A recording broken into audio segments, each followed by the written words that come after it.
and welcome to the first ever wrestling podcast between myself, Rob, and the wrestling human encyclopedia, Dan. Say hello, Dan. Howdy, partners. Howdy, partners, indeed. Basically, the idea of this podcast is we're going to review wrestling pay-per-views, so that's the main 12 from WWE, and I guess we might do TakeOver because they're actually better. No, we are doing TakeOver. Because we are doing TakeOver. They are the best shows around, and will basically shit on any pay-per-view that the WWE will do this year, including Mania. I mean, that is absolutely true. Okay, so we're going to do the main WWE ones and all of the actual good NXT pay-per-views, takeovers as well. There you go. You heard it here first. Yeah, so again, welcome to the Wrestling Podcast. We don't actually have a name for the show yet.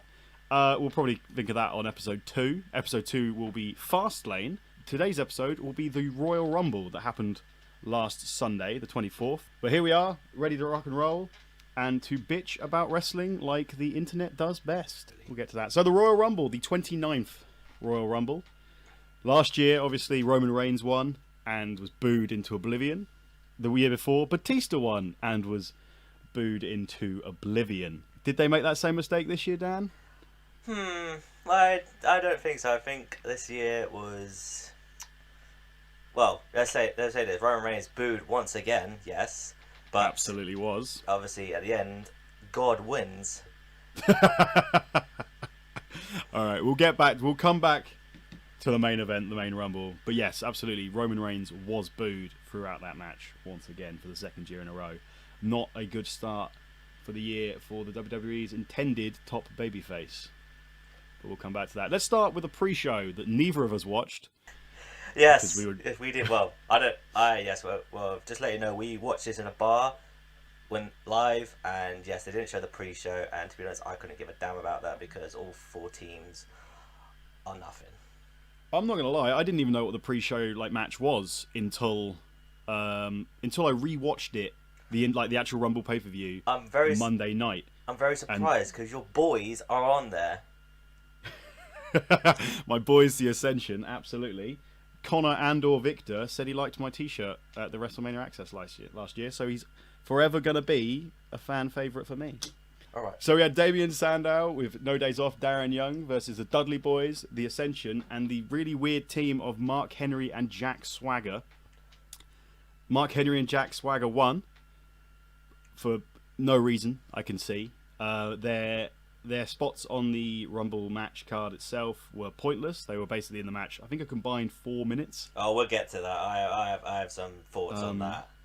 I don't know why they didn't just put Damien Sandow in. I mean, he could have achieved just as little, but him entering the ring would have at least popped the crowd a little bit because they'd have gone, "Hey, last year we loved you." The pre-show in general is just pointless. Why do it? I don't know, but. There you go. That's another thing WWE needs to really sort their shit out with. Do you remember last year, or maybe slightly beforehand, like a year and a half ago when they started doing them, and they kind of had matches that sort of mattered? Does the WLC match count? The WLC will forever go down as the greatest pre-show match in history. Yes. It had no right to be even good, let alone great, but whatever. So another wasted pre-show. So we kick off the actual Rumble event with the Intercontinental title Last Man Standing match. Personally, I wouldn't have started with this match. It leaves a lot to follow, or at least in theory it does. What are your thoughts on it, Dan?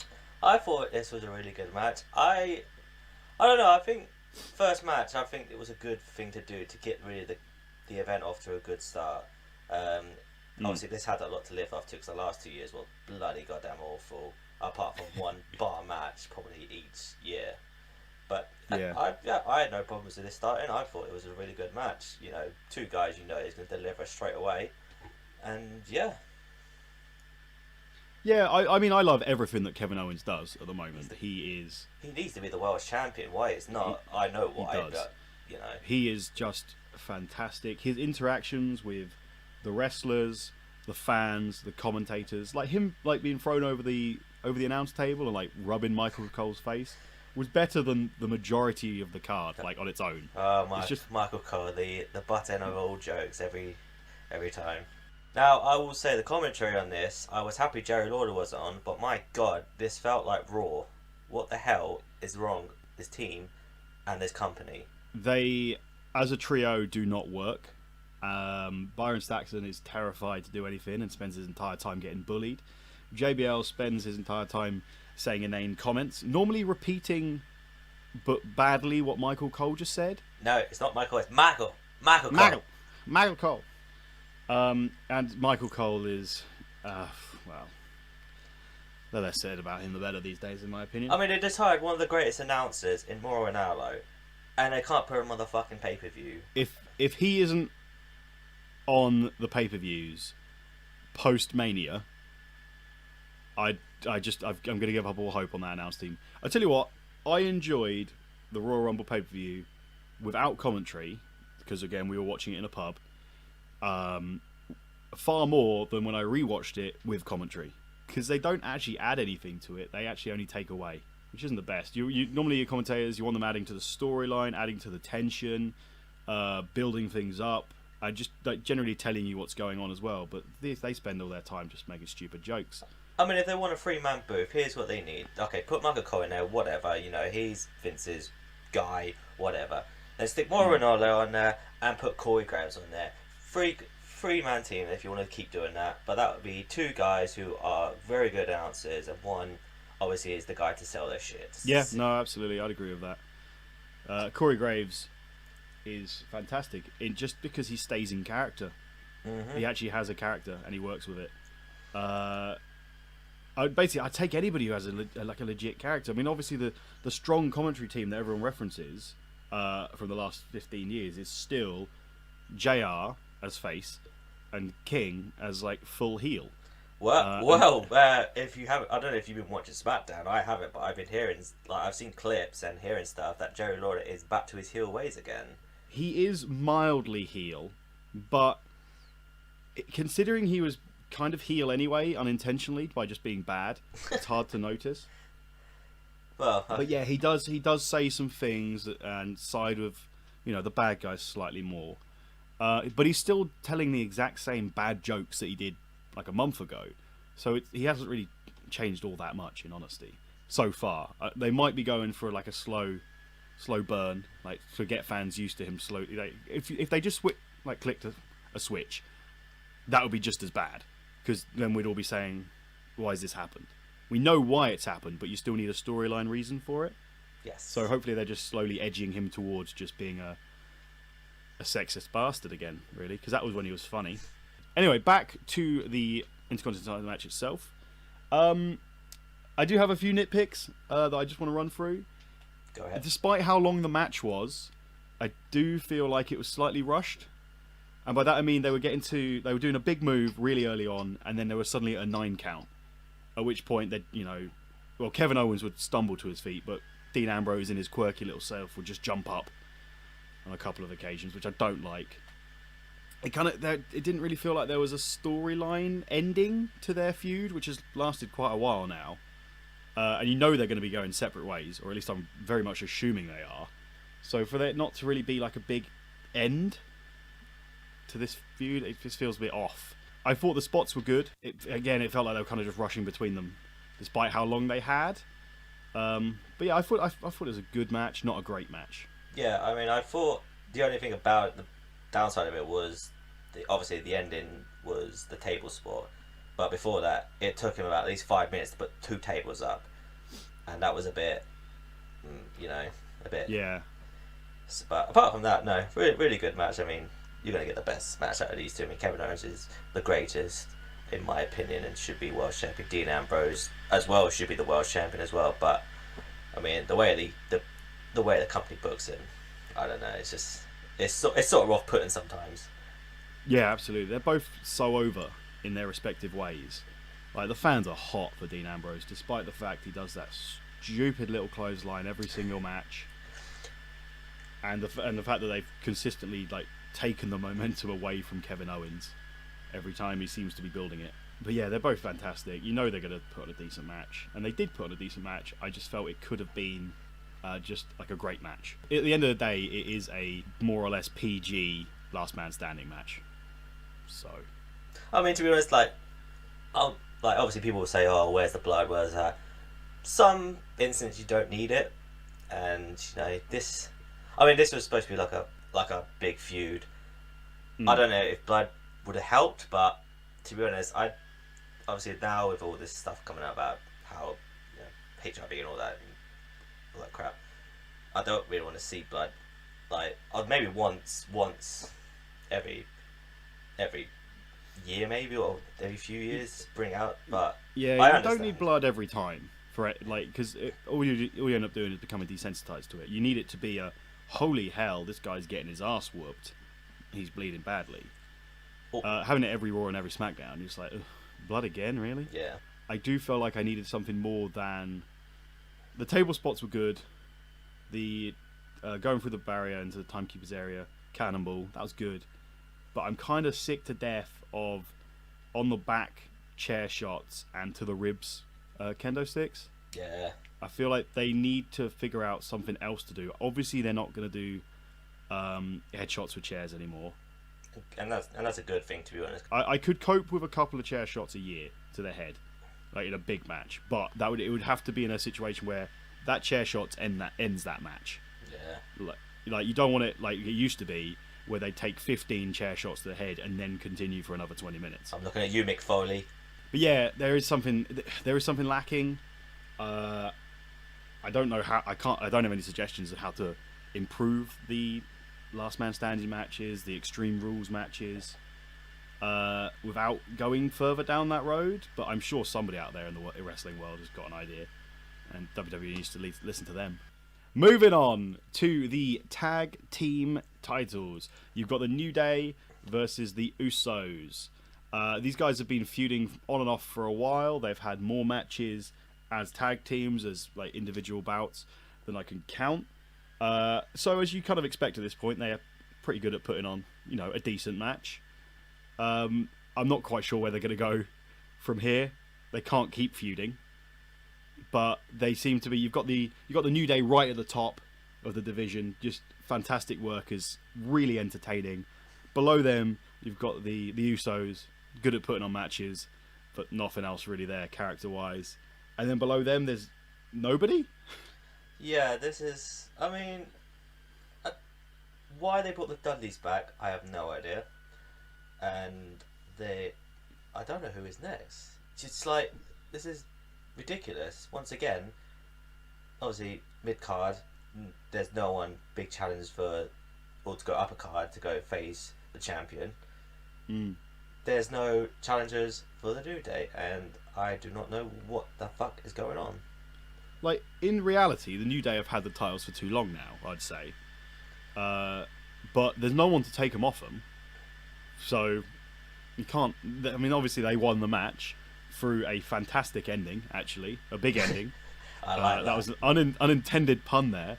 That was impressive. Big E sliding in the ring, catching an Uso, and doing the big ending. That was good. An oddly well-shot finish, actually, by Kevin Dunn, considering how useless he was for the rest of the night. I was going to say, was this the only good shot he ever did during the night?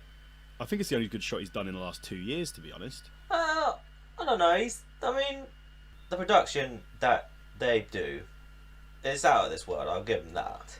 But for veterans of how good, look, I've been watching all the Raws from 2001, and the video package they put together. My God, they're some of the greatest video packages in the world. Obviously, the WrestleMania 17 one. There was that good. What a promo. There was a good Survivor Series 2001 one. They put them all together, but as veterans of how good they are making too many mistakes now. They're missing moves, missing entrances. Missing eliminations. Exactly, missing eliminations. What? Get your shit together, guys. Yeah, it's almost unspeakable that the entertainment machine, which is now WWE, can't seem to film their product properly. A good match, a solid match, some hilarious New Day stuff as always. Where do they go from here? You've got Fastlane and you've got WrestleMania. Are they just going to do a multi-man WrestleMania match again for the pre-show?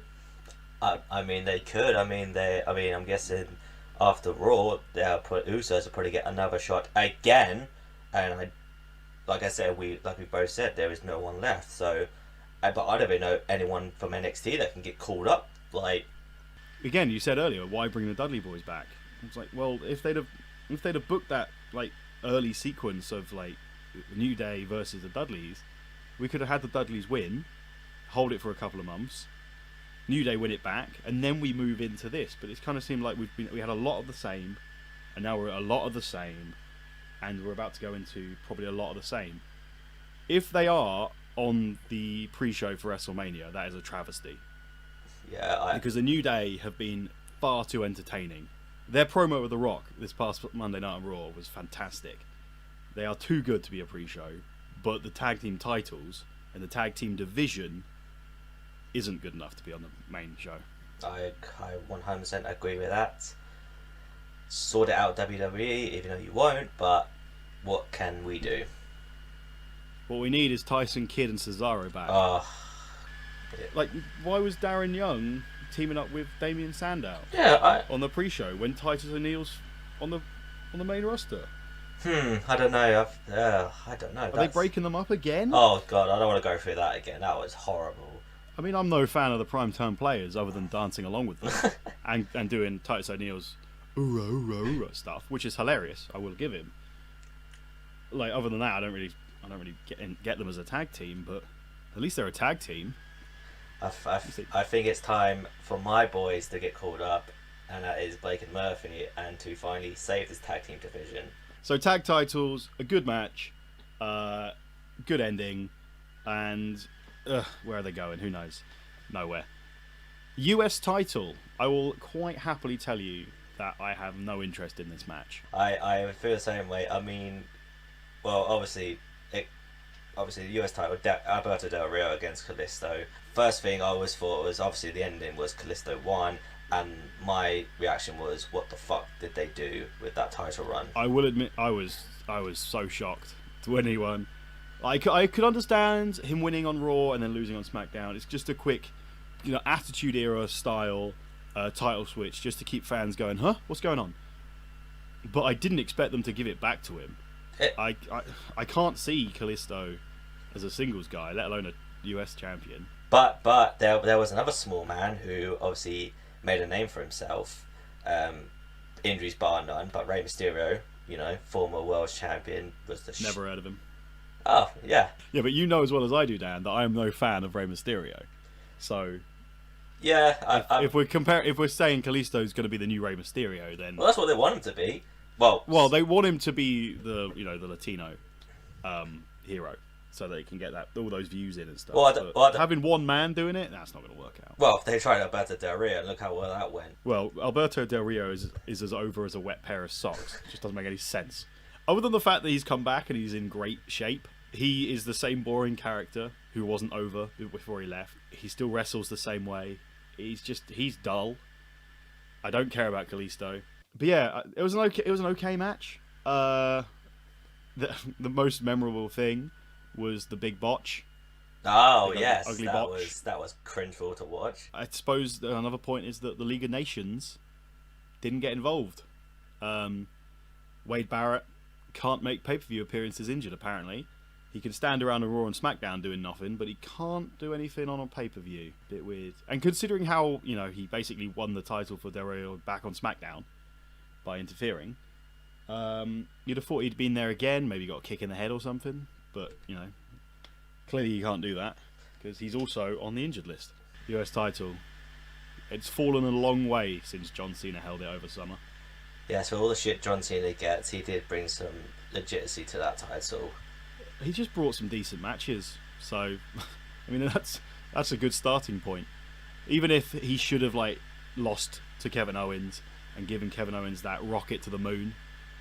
John Cena giving a rocket to the moon to another guy, please. Yeah, well, it should have happened. It didn't. Obviously, it never does. But I tell you what was bizarre. He clearly should have lost to Kevin Owens in their feud, and didn't. And that's fine. And then so the rumors are someone's coming back to fight him at Hell in a Cell. It turns out to be Alberto Del Rio, who he loses to. Del Rio doesn't need a rub at this point. Give it to, Tyler Breeze, who debuted the week before or something. Oh no, we can't give it to our own talent. We have to give it to the high-paid talent who then we do nothing with. Yeah, absolutely. It's just bizarre. I mean, I just don't care about the US title. Just unify that and the IC title, for goodness sake. We don't need two mid-card titles. Well, WWE have proved that they can't book two single mid-card titles. So just if they give them one to concentrate on, then maybe we could, there may be some decent things to come out of it. Obviously not, because this is WWE and they don't know how to book anyone else apart from their three top people.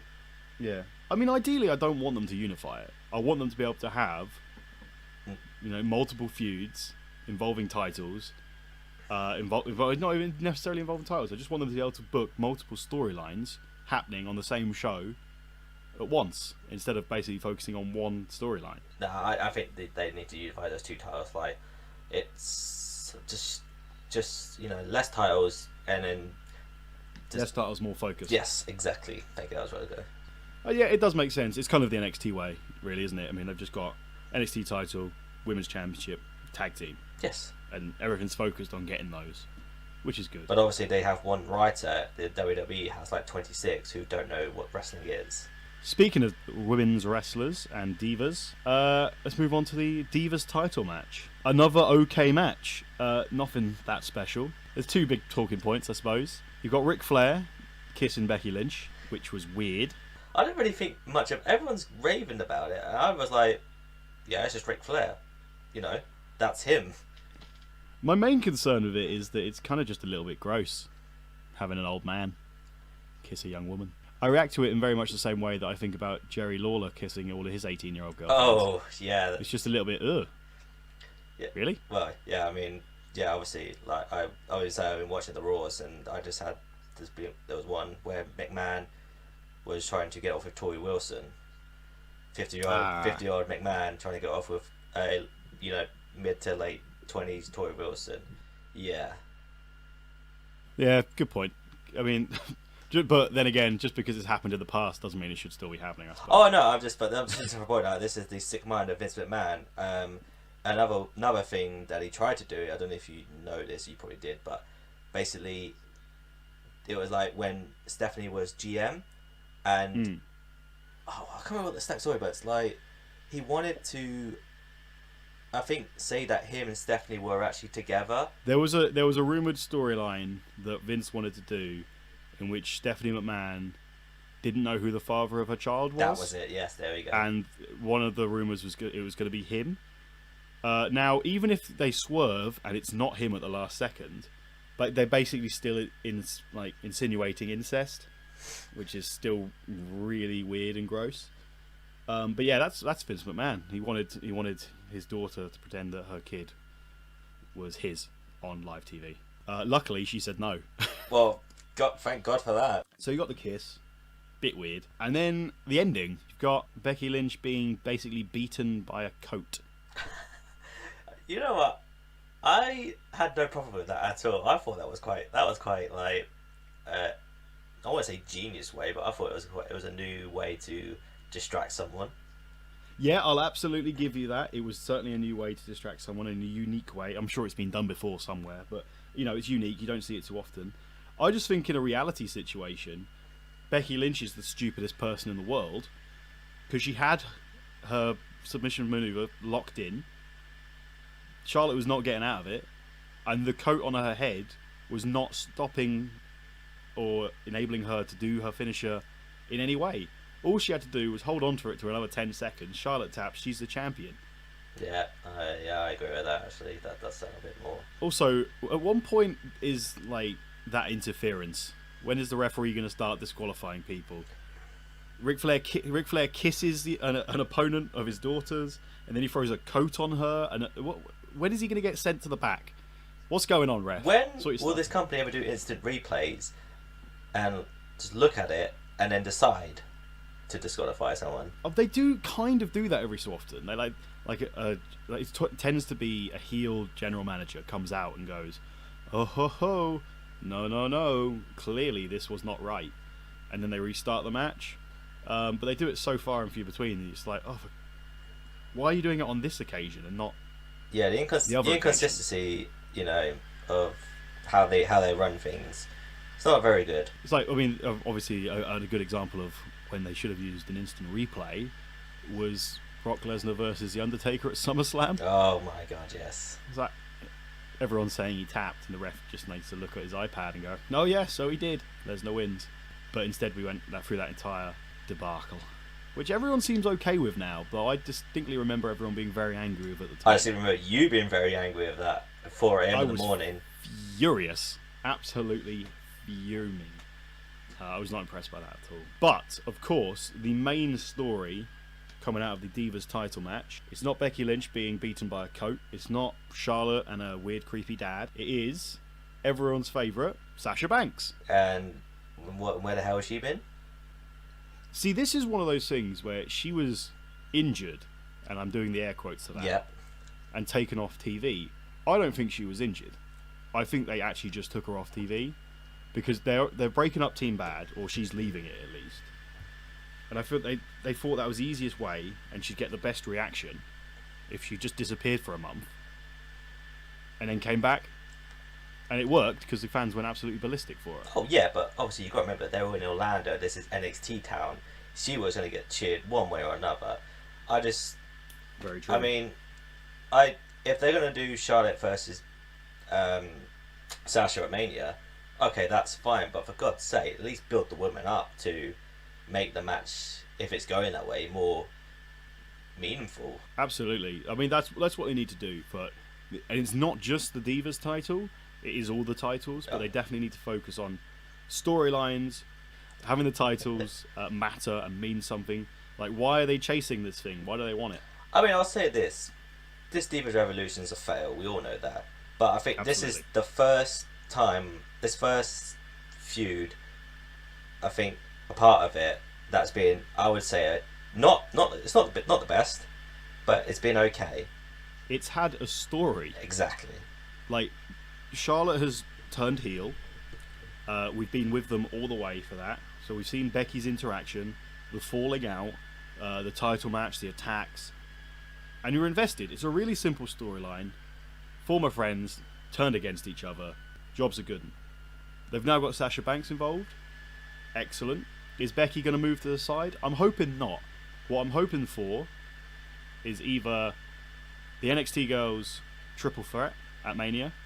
I think that would be amazing. Or Fatal 4-Way with Paige.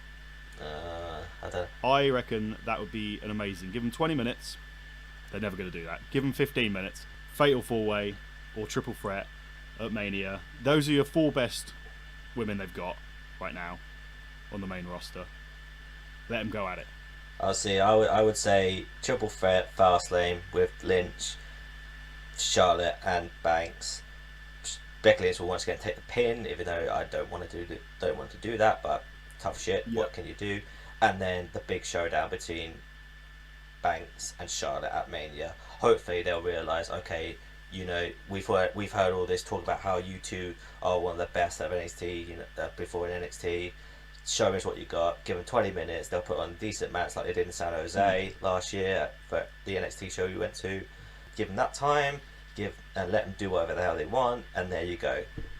This is where the revolution should have been 4 months ago. It should have been.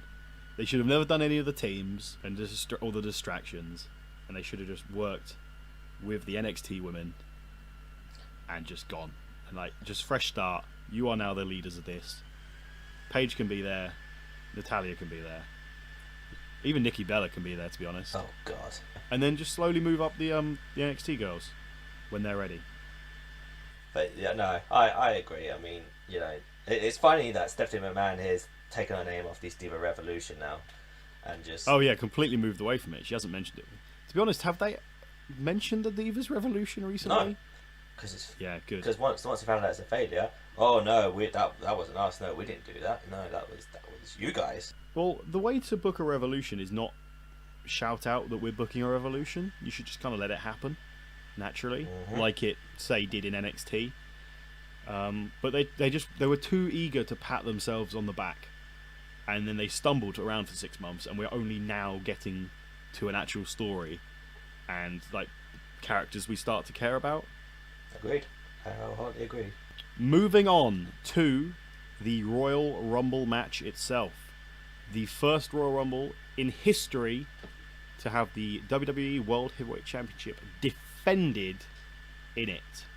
Obviously, Ric Flair won it, but it was technically vacated at the time, so slight difference. Roman Reigns, the big old babyface, got booed the week before on Raw when he speared Brock Lesnar, the true babyface, twice. So instantly, you know something's going to go wrong at the Rumble if a Raw crowd start booing Reigns again. Obviously, Reigns is number one. Who's number two?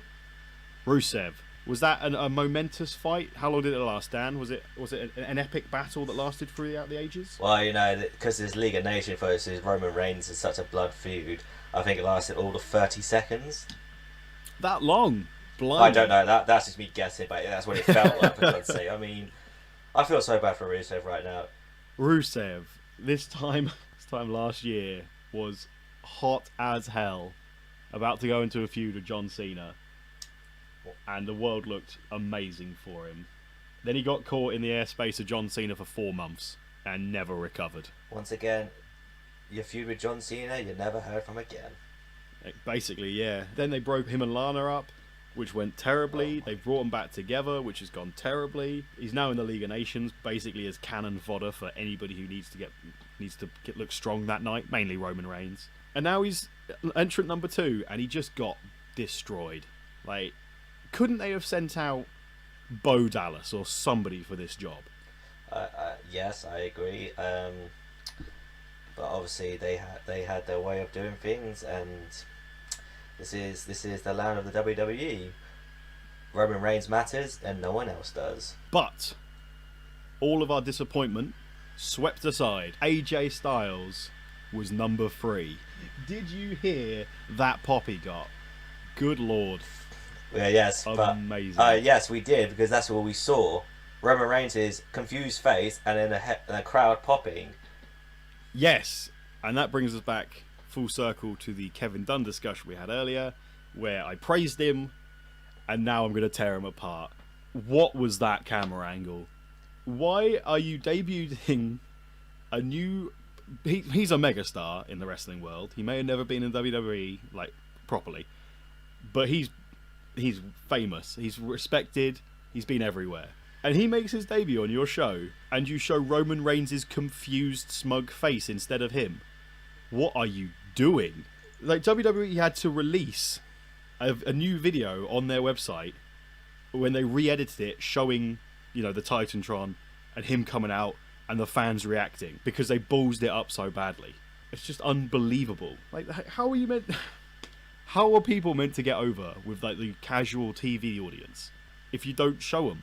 Yes, I mean, if this was any other place, you know, like different city, and he didn't get that reaction, then that would be a failure straight away. But I mean, it was in Orlando, and he debuted there because obviously he's been well known for the past, like, what, 10, 15 years in TNA. And all, but... It was a good crowd to debut in front of. Oh, absolutely. Because the Rumble is going to bring in a lot of the smarter marks, you know, the fans who know about more than just WWE, and they have got their own opinions, and they'll do what they want. They'll boo Roman Reigns, for example.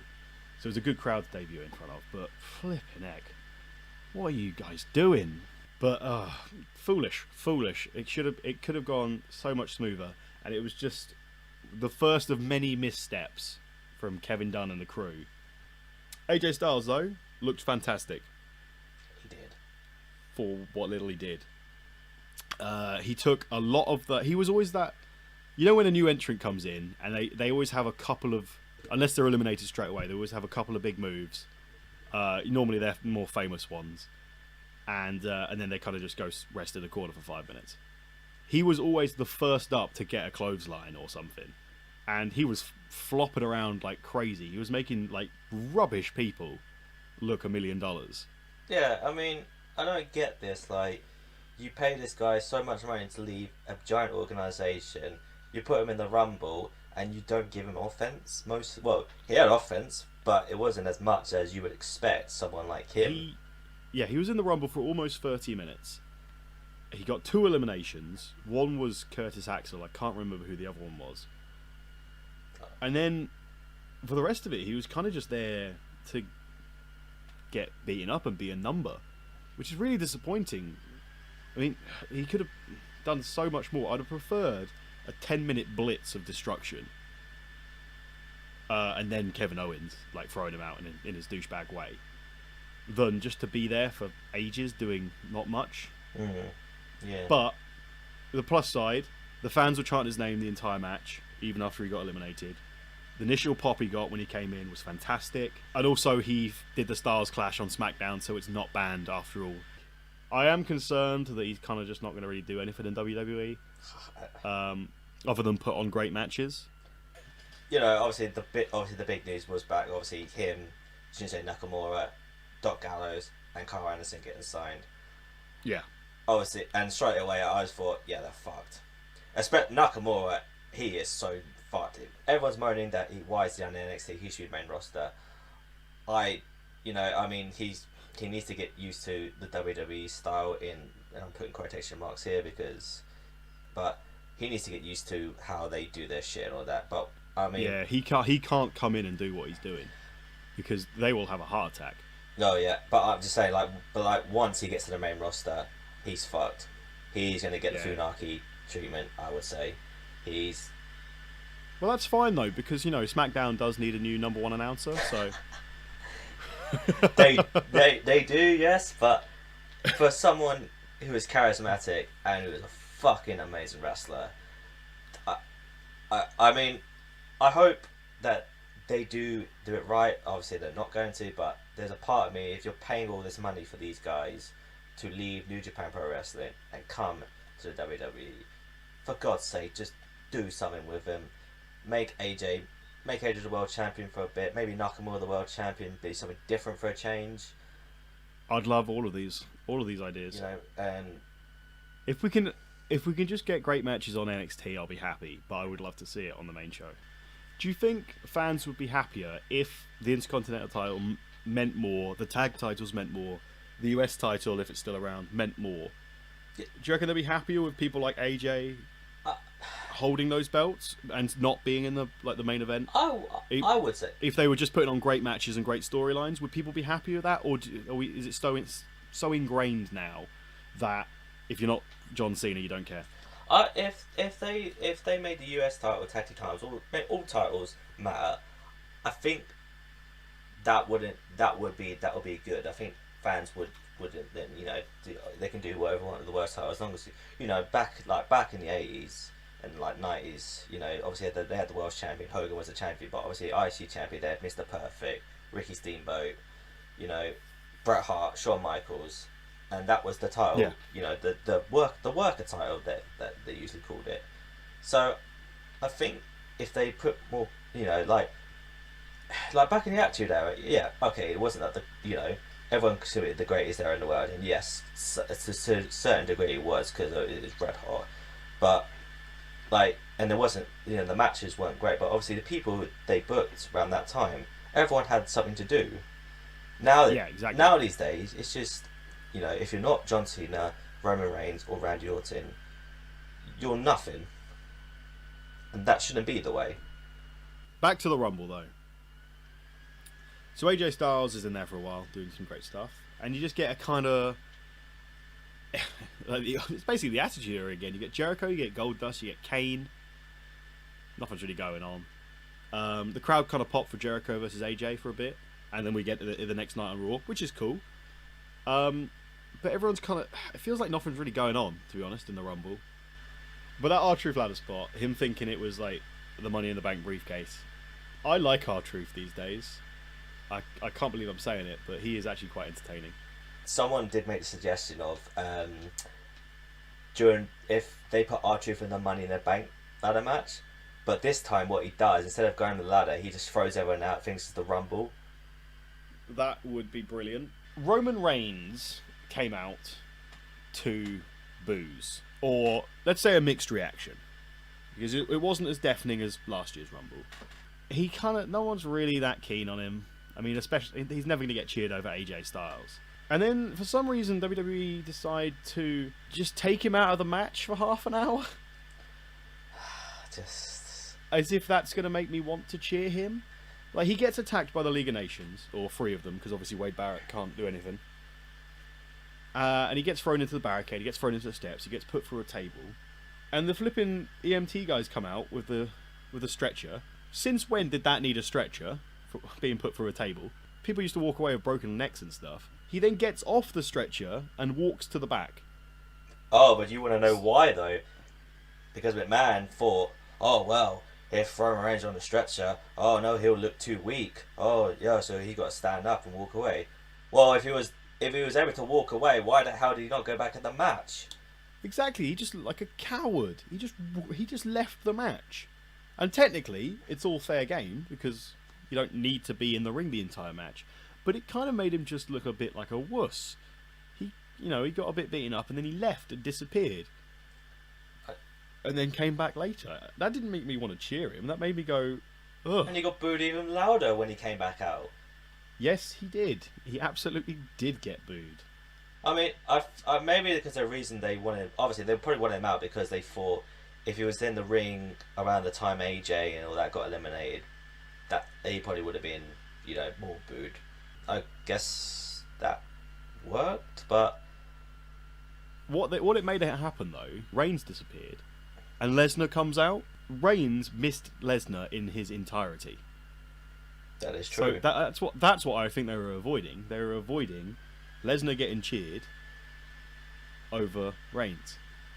Because, as I mentioned earlier, when Reigns speared Lesnar on Raw before the Rumble, he got booed. Their booking of Roman Reigns is the most weirdest thing I've ever seen. Like, they think they know how to do it, but they don't.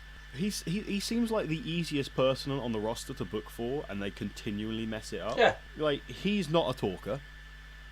Let's have him talk all the time. No, let's not do that. He should just be a silent ass kicking machine. But his face is too smug to be a good guy. Yeah, I mean, if you hear him in interviews, he sounds fine. He's not a bad talker. It's just their scripted promos are just rubbish. Why would you get to say any of the stuff that he gets to say? Same with everyone else on the main roster. Why the hell would you ever get him to say that? Yeah, I mean, WWE creative are terrible at the moment with their scripted stuff. I mean, a classic example of back in the good old days when, things weren't scripted as much, The Rock came back on Raw, and half of that was him just talking nonsense for 20 minutes uninterrupted. Yeah, half of that was him not giving a fuck. It was beautiful. And what is an example of someone with pure charisma. And yeah, he's going to have some key bits. Like, you're going to meet Miz, and you're going to meet Rick Ross, and you're going to meet Big Show, and you're going to meet Lana and call her a slut because that's what she needs to do to get punished or whatever. And the New Day are going to come out, and you're going to do some bits and bobs. But everything felt so organic, and it's partly The Rock's charisma and the way of telling things. And it's kind of the fact that because he's coming up with bits on the fly, so it's not him trying to remember his next line. There are still talented talkers out there in the world, but they're just being overlooked for these stagnant productions we're doing at the moment. And it's not helping. It's not helping their chosen guys like Reigns, because it just makes him look worse. Yeah, I definitely 100% agree with all of that. We've got a couple of good points. Sami Zayn entered the Rumble. My boy, yes, finally. Now, do you see his interaction with Kevin Owens as a closure to their NXT storyline or an opening to WrestleMania? Because I've heard different people saying different things. I'm going to say opening.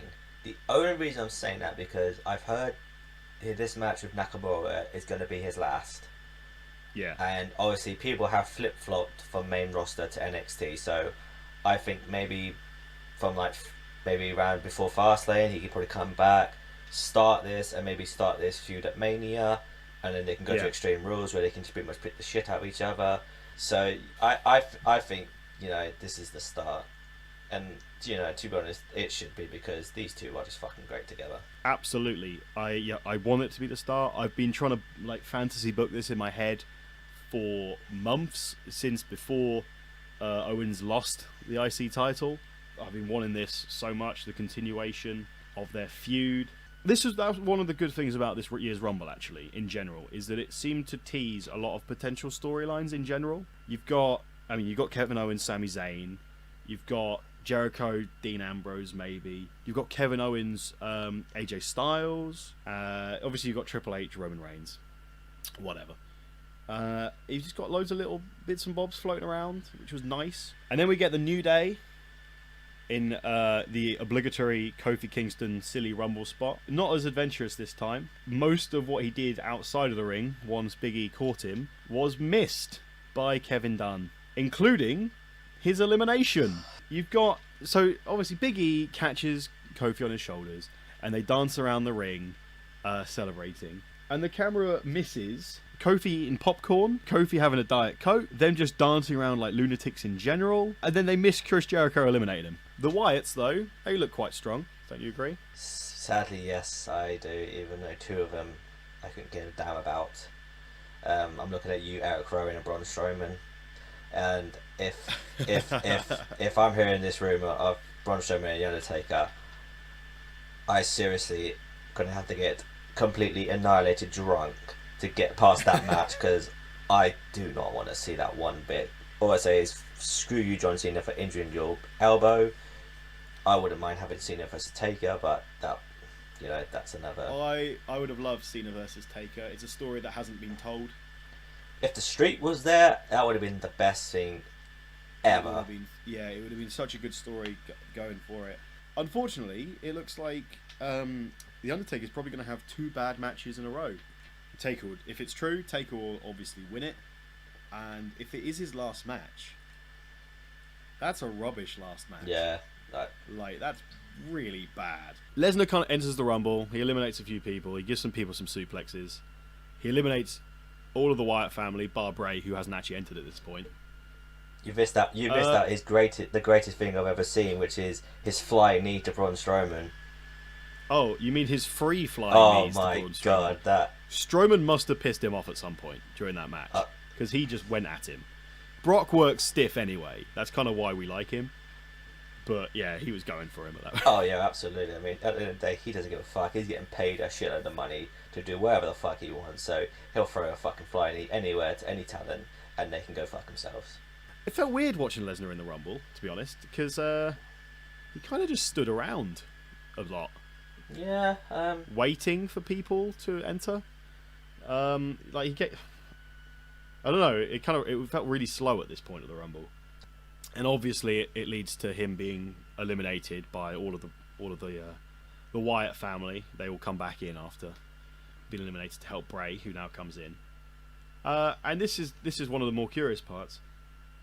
Wouldn't you have thought that Lesnar would have come back in and killed everybody in a fit of anger? I was waiting for that, and for some reason it never happened. He kind of just walked off. Yeah. I mean, one thing I want to know is, these Rumble rules are getting ridiculous. I remember years ago when, what was it? It was 96. Michaels eliminated both Yokozuna and Vader. Vader comes back in the ring and then throws Shawn Michaels out, but that doesn't count as elimination. So we come to now, three of the Wyatt family come in and help eliminate, and that counts. These rules are getting ridiculous sometimes. And that's not just the Rumble. It's normal matches. They just flip flop random rules every time.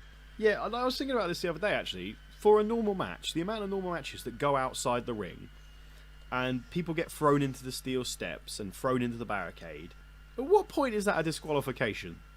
But haven't they done that though? Where they've just, I don't know, thrown them to the table and they've been disqualified.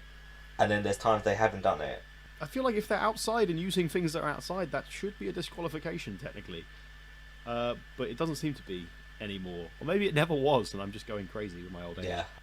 Yeah. So Lesnar disappoints everybody by not killing everybody after being cheated out of the Rumble. He doesn't show up on Raw the next night, but still gets put in the main event for Fastlane. The fact that says that they went all this way to screw Roman Reigns at the WWE title, to then give him a chance to go for it. Yeah, I just what are you guys doing? I just don't understand. I mean, I don't mind the match, I just wish the way they did it, maybe you could have, I don't know, maybe threaten one of the McMahon family saying that you don't put him in this match, I'm going to hurt you. And then that's how they said they bring him in. But to put him in to say, oh, by the way, we're going to watch talent the entire night, and then we're going to start at the end of the night. Oh, by the way, yeah, so we're going to put Brock Lesnar, who wasn't even there, Dean Ambrose, okay, that's fine. but Roman Reigns, you'll get a title shot, even though we tried to screw you. We just screwed out your title last night, and we're the people that don't want you to be the champion. No sense whatsoever. We've got Triple H. Is this a surprise? Because I think everyone guessed this by this point. Yeah, surprise. Everyone knew Triple H was coming back. Personally, I wanted to believe that he wasn't actually going to be in the match itself, and I just wanted him to come back and screw Reigns over. I wasn't particularly keen on the whole Triple H being champion idea again. It feels very much like we're going back to what we didn't want a couple of years ago, when we said, no, we don't want you, Batista. You're too old and part-timey. We want younger guys. And now we're basically going, Triple H, he's okay. He's old and extremely part-timey. Well, I will say, after seeing what the NXT TakeOver card for Dallas is, and what he's done the past few months, he can have the title all he wants. He is particularly God, and I will bow down to him, king of how to book a proper... But yeah, Triple H comes in at the Rumble. He eliminates Roman Reigns clean. Tell him to suck it. And he eliminates Dean Ambrose clean. I don't mind either of those, to be honest. And the fans certainly didn't either. Because by this time, Roman Reigns is back in the ring. And he's getting booed. And it's mostly boos now, to be honest. It's still not as loud as the year before. But fans are like, oh, he's back. I don't want him winning. So when he gets eliminated by Triple H, the place erupts again. At what point are WWE going to realise that they've done something wrong? Where their ideal babyface in their company is getting booed in favour of the bad guys. When are the alarm bells going to start ringing for them? Because he's getting booed at Mania. Yeah, right? Absolutely. Of course he's... I don't know, it's a weird thing. Like, obviously, it's like the Cena thing. Like, he gets cheered in, like, places, like, not like, very smart cities. So he's booed in, like, Philly, New York, Chicago. When he comes over here in the UK, they boo. But obviously, in, like places that, are not very smarky, like, they get cheered. It's a weird thing that they do. I mean, it's a weird situation they have. It just seems like that obviously their guys are not ever going to be accepted. I would have just thought that they'd be trying to avoid creating yet another John Cena, and I don't mean John Cena 2.0 for Reigns. What I mean is John Cena for the last 10 years has been getting a mixed reaction. I would have thought they'd have tried to not have another person like that. Like, they would have tried to... But they have this... Control it slightly more. Like, even if that meant turning the guy they wanted face heel and then earning it back. Because right now it feels like all the smarks who are going to go to main events like the Rumble and WrestleMania, they're all the problems they still have are still with Roman Reigns because they haven't actually been addressed in any way. So for at least 4 big pay-per-views a year, if not more, and depending on where the other cities are, where it's based, your main guy is going to get booed. And the worst thing about it, obviously, he's going to win at WrestleMania. We all know that. So the last image you're going to see when watching that is the crowd just giving him shit. Is that something you actually want for your biggest event? The last thing you want to see is Roman Reigns with the world's title up in the air, and there's about 90,000 people, like 90,000 people or whatever it is, booing him. It's going to be awkward. I tell you a good point though is Ambrose obviously was the final 2 with Triple H. He's over. Like, why are they not going with this guy? It boggles my mind. That's like the Dolph Ziggler thing though, that he gets a good reaction still, even though he's booked so poorly. So overall thoughts on the Rumble match, Dan? What are you thinking? Obviously, I think we can both agree, hell of a lot better than the previous 2 years. Oh, definitely. I mean, I thought this match was booked a lot better than the last 2 years. Yep. There were storylines that would come out of it. There were feuds that sort of come out of it. So, I can't complain about that really. I thought it was a good match. You can obviously argue if the right guy won. I thought, for the story they're going for, if Roman Reigns definitely should not have won that. If he would have won that, then that was a joke. But, yeah, it would have been very poorly received had Roman Reigns won it. But because he didn't, everyone thinks it was a good one, which is kind of silly, really, that so much balances on one man. But it's kind of the way it is. That's how they set it up with all the adverts beforehand. and that's how it ended. People cheering Roman Reigns not winning. But yeah, a much better effort. No real surprises, which was a bit of a shame. No Diamond Dallas Page. No Steve Blackman. Where the hell is... No, that man needs to hurry up and get in there. No Steve Blackman. No Bubba Ray Dudley-esque surprise, which was a bit of a shame. Like, we knew everyone who was coming in. Like, we knew AJ was gonna appear on WWE at some point. We kind of knew Triple H was going to be in it.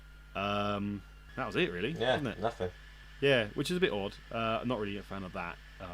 You do want a couple of surprises, but overall, a good Rumble, entertaining Rumble. Nitpicks here and there, mainly just camera work, which ruined and stunted storytelling. But whatever, Kevin Dunn's useless, as we all know. This is the end of our first ever podcast attempt. We've been talking about the Royal Rumble 2016 in all its... Well, not to be fair, we haven't even just been talking about that. We've kind of gone all over the place, which I suppose is natural for your first podcast idea, just to get a load of rants out of the way. Next time we might stay more streamlined when we talk about Fastlane, or we might just ramble a little bit longer about other I think stuff. the latter would be worse. Yes, I would just like to say, this is our first podcast together, and we apologise if anything that I've said or we both said makes any sense. We will hopefully in the future be a bit more perfection at it, but first podcast, what can you do? We'll learn as we go. Exactly. We'll get there. And we march on to Fastlane and obviously WrestleMania.